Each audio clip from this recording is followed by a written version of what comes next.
नमो तुळजापूर वासिनी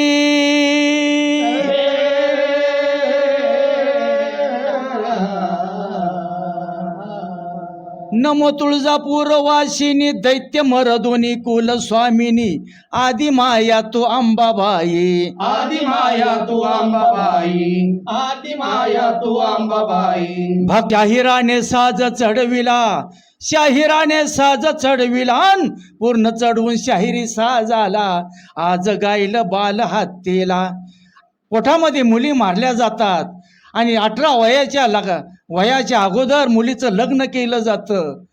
त्याच्यामुळं हे लहान मुलं जन्माला येतात ते कुपोषित जन्माला येतात. पंढरपूरचा शाहिरी आला शाहिरी थाटात शाहिरी थाटात.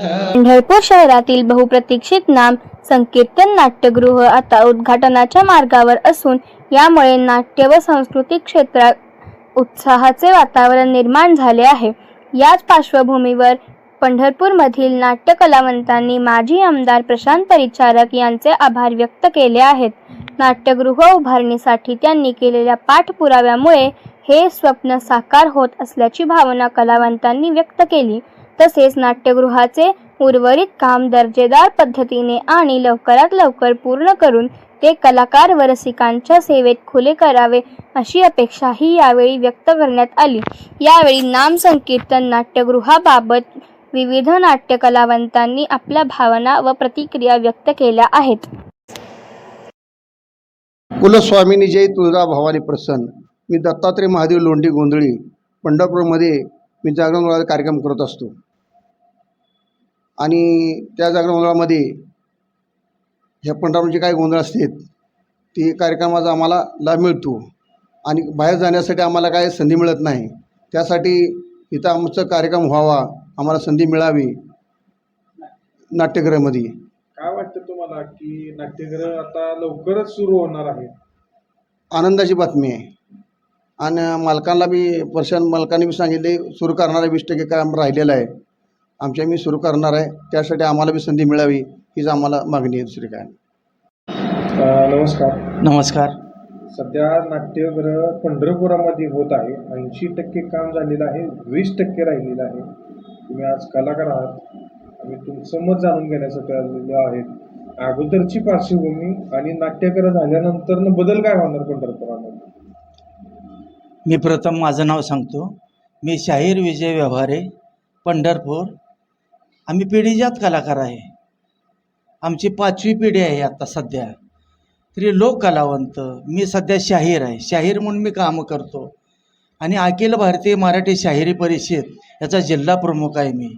या पंढरपुरामध्ये नाट्यगृह हे नाट्य परिषद नसल्यामुळं की आमचे कार्यक्रम घ्यायचे न घ्यायचे म्हणून सोलापूरला जातात. इथं जर कार्यक्रम घेत असला ऑल इंडिया ऑल महाराष्ट्रातले मी शाहीर या पंढरपुरामध्ये आणतो. मी शाहीर असल्यामुळं सगळ्या भारतामध्ये माझा परिचय आहे शाहिरी लोकांचा आणि मी स्वतः शाहीर आहे. मी लोक कलावंत आहे. मी भारुड करतो, मी जागरण उदळ करतो आणि भावगीतं भक्तिगीतं हे सगळे कार्यक्रम करतो. आणि हे जर इथं झालं तर आनंदच आहे आणि लवकरात लवकर चालू व्हावं हेच आमची अपेक्षा आहे पांडुरंग चरणी. मी अजित व्यवहारे. लहानपणापासून नाटकात काम केले, भरपूर कामं केली, पिक्चरमध्ये केले, शॉर्ट फिल्ममध्ये केले, जागरण गोंधळमध्ये केले. परंतु आज माझं 65 ते 66 वय आहे. आत्तापर्यंत पंढरपुरात नाट्यगृह असं कधी झालंच नाही. पण आता ते होतं आहे ते बघून आम्हाला खूप आनंद वाटतो आहे आणि अशीच प्रगती व्हावी आणि कलाकाराचीही प्रगती व्हावी एवढीच विनंती आहे माझी. काय वाटतं की अगोदर नाट्यगृह पंढरपुरात नव्हतं, आता प्रशांतरावजी परिचारक यांनी मागणी केल्यानंतर ह्यांच्या पाठपुराव्यामुळं नाट्यगृह आज तयार झालेलं आहे. कलाकारांच्या मनात नेमकं काय? आता त्या कलाकाराला असा आनंद होईल की आपल्याला तो प्लॅटफॉर्म कधी मिळेल किंवा त्या स्टेजवर आपल्याला जाण्याची संधी कधी मिळेल हेच त्यांना समाधान आहे ना. आलं लक्षात? आतापर्यंत कुठं काय नव्हतंच ना तसं, पण आता होत आहे ते. पण त्याचा लाभ घेतला पाहिजे कलाकाराने. बरोबर आहे. पूर्वी कसं असायचं, ही नाट्यकला व्हायच्या अगोदर आपली पंढरपूरची परिस्थिती नेमकी कशी होती? नेमकी कशी होती तर मी लहान होतो त्यावेळेस निळू फुलेचं नाटक आलं होतं. तर कडनी पत्रे लावली होती किती साली? जवळजवळ 75 ते 76 ह्या दरम्यान किंवा 70 ते 80च्या दरम्यान निळू फुलेचं नाटक आलं होतं. पण ती तिकीटवर बघायसाठी पत्रे कडेने लावायचे, वरनं सगळं मोकळंच. मग त्याला फेलबॅक मिळत नव्हता, काय मिळत नव्हतं किंवा कलाकाराला मूड येत नव्हता. पण आता ते बंदिस्त झाले ना आत्ताच्यात. आणि त्या वेळेस लय जमीन आसमानच फरक आहे. आणि हे खुले नाट्य झाल्यापासून खरंच कलाकाराला आनंद झालेला आहे. नमस्कार, मी एक छोटासा कलाकार आहे आणि छोटी छोटी कला सगळ्यामध्ये जाऊन सादर करतो. आणि माझा परिचय, मी अनिल केंगार, पंढरपूरचा रहिवासी. आज तुम्ही कला छोट्या छोट्याशा सादर करताय, हे आपल्या पंढरपुरामध्ये करायला किती आनंद वाटतो आणि बाहेर जाण्यासाठी तुम्हाला किती त्रास होतो? नाही, पंढरपुरात ही कला सादर करण्यात इतका मोठा आनंद वाटतो का की पंढरपूरची लोक पंढरपूरच्या कलाकारांना लय मोठा वाव देतात, पण आम्हाला बाहेर जायला चान्सच मिळत नाही. त्याला कारण काय की पंढरपुरातला कलाकारला बघणाराच माणूस कोण नाही वळून. आणि पंढरपुरात इतके खतरनाक कलाकार आहे, 100 बडकर एक कलाकार आहे. आता नावं जर अशी घेणे सांगितले की शाहीर विजय वावारे, तुम्ही आता त्यांचं ऐकलंच. आणि अजितदादा म्हणजे ते आमचे बसलेले अजितदादा, त्यांची गायकी इतकी सुपर आहे की सोपान कोकाडे सुद्धा त्यांच्या गायकीवर फिदा झालेले. असे मंडपात लोंढे साहेबांचा जर सुंबळ तुम्ही ऐकला तर तुम्ही तल्लीन व्हाल. असे पंढरपुरात नामवंत कलाकार आहे, पण कलाकाराला व्यासपीठ मिळत नाही. आणि आज व्यासपीठ तयार झालं, त्यामुळं ही सगळ्यात मोठा आनंद मला खूप झाला आहे. आणि आम्हाला 100% आता संधी मिळणार. आणि ह्या स्टेजवर ज्या टायमाला कलाकार आमचा पंढरपूरचा जाणार तर त्याला मुंबईचा प्लॅटफॉर्म त्याला 100% मिळणार. रवींद्र नाट्यगृह हे त्याला 100% मिळणार. हे असं मला मनापासून वाटते. अजून काय तुमचं मत की पंढरपुरात कुठल्या दृष्टिकोनातून अगोदरचं पूर्वी तुम्ही नाट्य करत असताना तुम्हाला कुठल्या अडचणी होत्या? खूप अडचणी यायच्या, अशा किती सांगायला तर वेळ पुरणार नाहीत की भरपूर अडचणी आहे. पण आता नाट्यगृह झाल्यामुळं त्या सगळ्या अडचणी 100% सुटणार अशी मला स्वतःला खात्री आहे. काका, नाट्यगृह सध्या 80% काम पूर्ण झालेलं आहे, 20% राहिलेलं आहे. कलाकारामध्ये उत्सव वाढत आहे.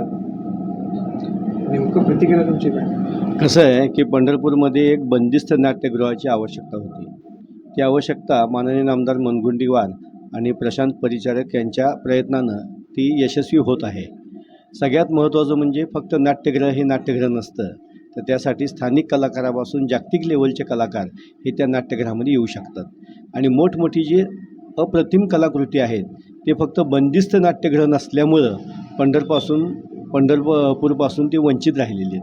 कारण मोठे मोठे कलाकार हे ओपन थिएटरला काम करायला नको म्हणतात आणि त्यासाठी ह्या नाट्यगृहाची अत्यावश्यकता आहे. पूर्वी खोले नाट्यगृह होतं, त्यानंतर हनुमान मैदानात काही भेळे व्हायची, त्यानंतर रुक्मिणी सभागृह झालं, पण हे सगळे ओपन आहेत.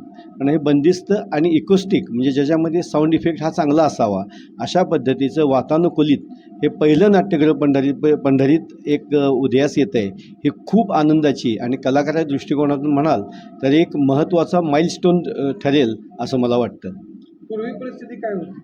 पूर्वी इथे नाटकं व्हायचे, पण त्यांना 2-3 रंगमंच असायचे. एक खोले नाट्यगृह, दुसरं 2 कवठेकर हायस्कूलचे रंगमंच, पण त्याच्यावरती खुर्च्या टाकणं, वरती ओपन, त्यामुळं साऊंडचा प्रॉब्लेम, त्या लेवलला आता जे कलाकार काम करायला तयार नाहीत. त्यामुळे बंदिस्त नाट्यगृह असल्याशिवाय एक चांगलं असं नाट्यगृह असल्याशिवाय चांगल्या अप्रतिम दर्जेदार कलाकृती ह्या पंढरपुरात येऊ शकत नाहीत.